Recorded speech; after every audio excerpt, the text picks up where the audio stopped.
will fall. Never. निश्चित रूप से यह रही भीम और बकासुर की वह गौरवशाली कथा। यह कथा है भीम की, उस समय की जब पांडव वनवास में भटक रहे थे। एक छोटे से गांव पर आतंक का साया था। हर सप्ताह एक भयानक राक्षस आता था, बकासुर।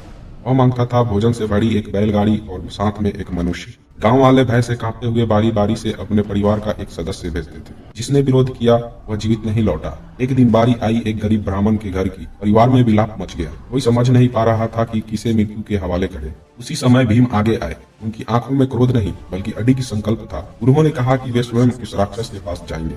अगले दिन भीम बैलगाड़ी में भोजन भरकर जंगल की ओर चल पड़े।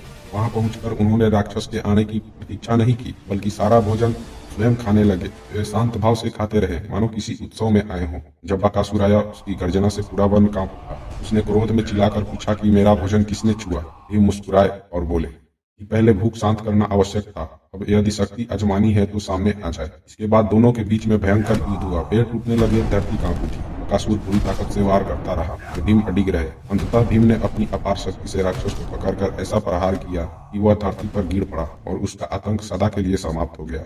भीम ने बकासुर का निर्जीव शरीर गांव के द्वार पर डाल दिया ताकि लोग जान सके कि भय का अंत हो चुका है। उसी दिन गांव में पहली बार राहत की सांस ली गई। लोगों ने समझा कि जब अन्याय असहनीय हो जाए तब एक साहसी और धर्मनिष्ठ योद्धा ही पूरे समाज की रक्षा कर सकता है।